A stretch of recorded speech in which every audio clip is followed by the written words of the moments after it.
gostando disso. É perigoso quando a gente vai chegando perto da gente, mas também é muito mais rico quando a gente começa a discutir a partir da gente mesmo, daquilo que a gente experimenta. Vamos continuar. Eu falei de duas tradições interpretativas, que a gente pode chamar de duas tradições epistemológicas na linguagem dos teóricos. Episteme é conhecimento e, portanto, epistemológico é aquele campo de discussão teórica que produz um sentido para o conhecimento da gente. Então, tem duas tradições epistemológicas, interpretativas do currículo. Uma não crítica e uma crítica. Essas tradições, duas, elas se desembocam em perspectivas teóricas. Certo? Quais são? Da tradição não crítica, a gente tem uma perspectiva teórica, que é a técnico-burocrática e administrativa. A pessoa que interpreta, um gestor, um educador, pais, a sociedade de modo geral, um estudante, que entende que o currículo é um espaço de ação, o desenvolvimento curricular é um espaço de ação técnico-burocrática e administrativa. Quando eu digo para vocês técnico-burocrática e administrativa, o que lembra? O que lembra? Burocracia. E o que burocracia lembra? Impedimento. Emperração, impedimento. O que mais? Não flui, né? A ausência de fluidez, de liberdade para fluir na direção que puder ser. O que mais? Um currículo técnico, burocrático e administrativo.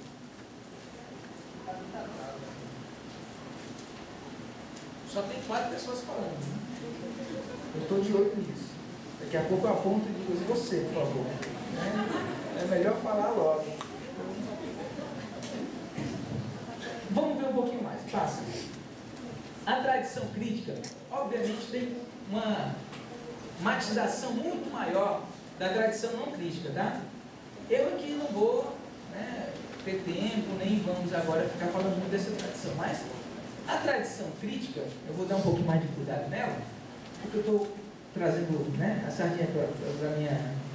eu gosto da tradição, então eu vou dar mais ênfase a ela. A gente pode pensar que há uma tradição crítica de interpretação do currículo que desemboca numa perspectiva teórica de um currículo que a gente pode chamar de humanista liberal. O que é humanista liberal? O sentido está em vocês? Está em vocês? Vocês querem que eu fale um pouquinho? Uma outra perspectiva é a que a gente chama de materialista histórico-dialética. Faz sentido? Isso aqui é um pouco mais... É aquela tradição que o pessoal chama dos marxistas, dos comunistas, do Karl Marx. E a outra tradição, que é a que eu vou focar hoje com mais força, é a que a gente chama de pós- ou hipercrítica. Tá. Assim a gente tem, vou explicar, um quadro geral de significação teórica do currículo, que eu estou montando aqui, simplificando, didaticamente, constituído de 2 grandes tradições interpretativas e 4 perspectivas teóricas consequentes dessas tradições. São não crítica e crítica, e técnico-burocrática e administrativa, humanista liberal, materialista histórico-dialética e pós-crítica. Vou trabalhar nessa apresentação com um foco maior na técnico-burocrática e administrativa, que vai servir de contraste negativo, É assim que a gente fala o pessoal da química, de contraste, para eu poder dizer assim, vocês entenderem o que eu quero dizer com essa perspectiva, a gente pode clicar, que é a pós-crítica. Então, entre uma coisa e outra, tem isso aqui. É como se fosse a gente pensar direita e esquerda na política e pensar assim o centro, humanista liberal, está um pouco mais, é um centro à direita e o materialismo dialético histórico, e aí os marxistas tradicionais vão ficar com raiva do que eu vou dizer, é um centro à esquerda, mas que não tem assim a força crítica que esse pessoal aqui tem, na minha concepção pelo menos. Tá? Continuando. As características epistêmico-metodológicas e ético-políticas destas perspectivas interpretativas do currículo. O currículo técnico-burocrático. Se a gente para pensar, quem pensou o currículo nessa lógica, a gente vai encontrar o nome na história deste norte-americano aí, deste norte-americano, né? Os canadenses também são norte-americanos, deste estadunidense aqui, que é o Bobbitt, que é essa figura, né, bonita que a gente tem aqui na nossa frente. Este rapaz, que viveu aí nesse período, que é o final do século XIX e início do século XX, foi o primeiro teórico a cientificamente estudar o currículo. Já se operava o currículo antes de 1918? Dá uma clicada mais. Já se operava o currículo? Ou o currículo foi inventado por ele? Não, acho que já se operava. Já se operava o currículo. Ele pensou nos... Ele sistematizou, teorizou o currículo, certo? Mas já havia a prática do currículo. Agora, a primeira obra, ele era professor de administração educacional. É bom a gente focar o campo onde ele opera, a administração educacional nessa universidade, na Universidade de Chicago. E a grande obra, a obra inicial, inaugural das teorias do currículo é o currículo, que foi publicado em 1918. O que o currículo pode implicar?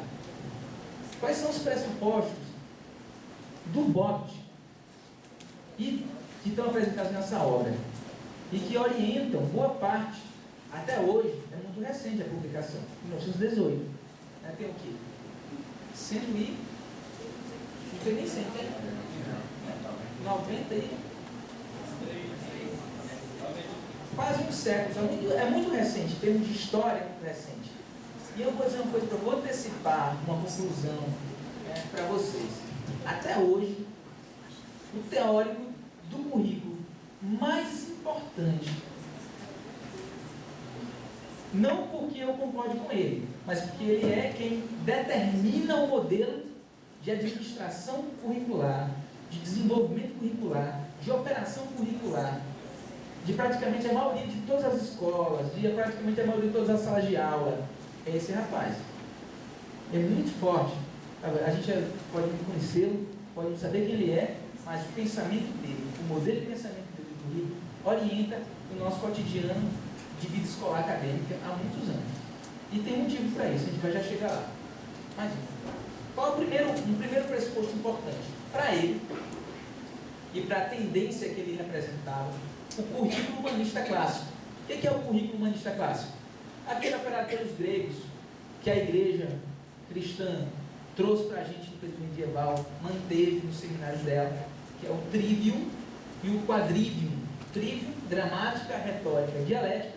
Quadrivium, astronomia, geometria, matemática e aritmética, que é o que a gente chama hoje de ciências exatas, de um lado, e ciências, linguagens, inclusive as universidades brasileiras, né, a faculdade de letras, filosofia e ciências humanas, né, que é esse campo inteiro ali para ele, para esse teórico e para a tradição de pensamento que ele apresenta, esse currículo, ou seja, esse jeito, esses conteúdos e esse jeito de orientar a carreira, o conjunto de experimentações que vai direcionar a vida adulta, é impeditivo da modernização de modelo industrial capitalista.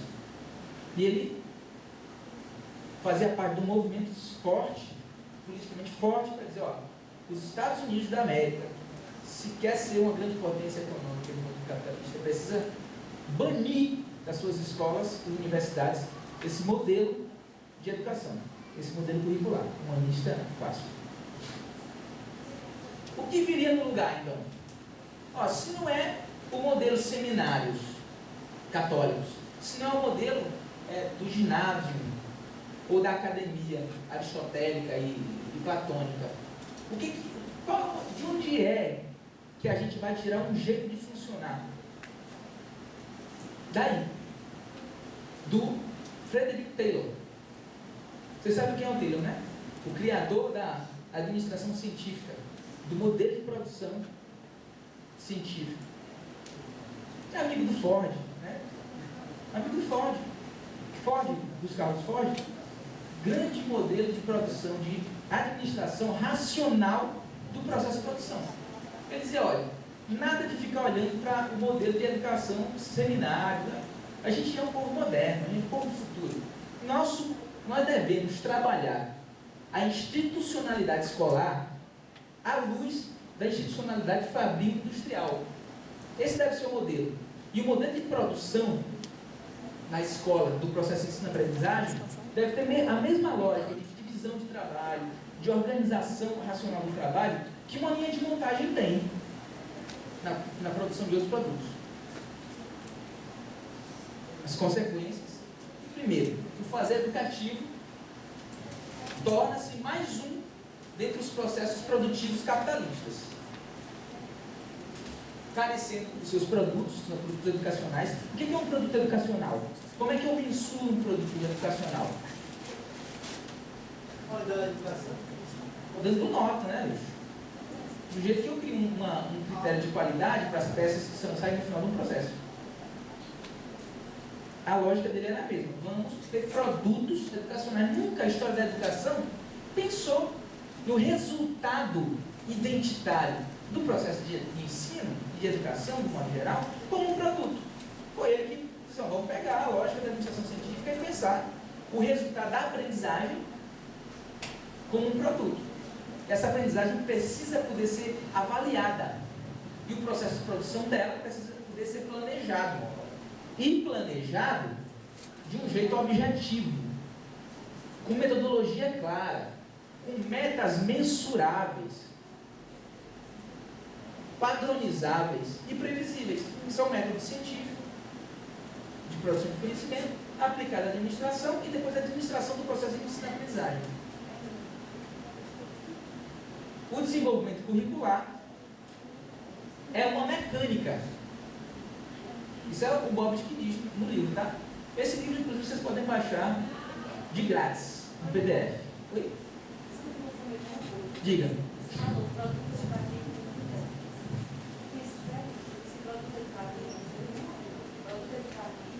É o conhecimento que a pessoa.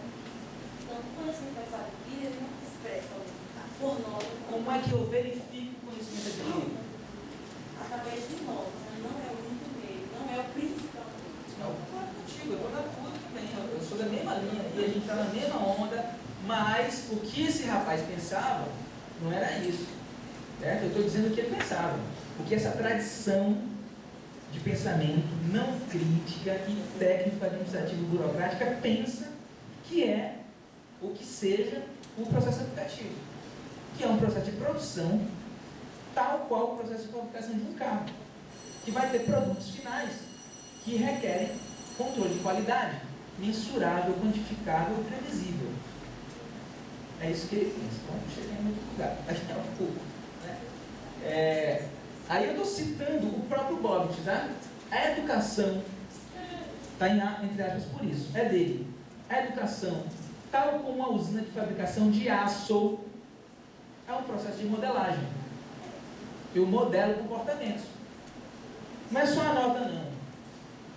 Também o comportamento. Está se comportando direitinho? Aí tinha um professor meu dessa área de educação. Ele dizia assim, o que é um bom aluno no capitalismo? É aquele que vai ser um bom operário. O que é um bom operário? O que não questiona, né? O que não questiona, o que cumpre horário.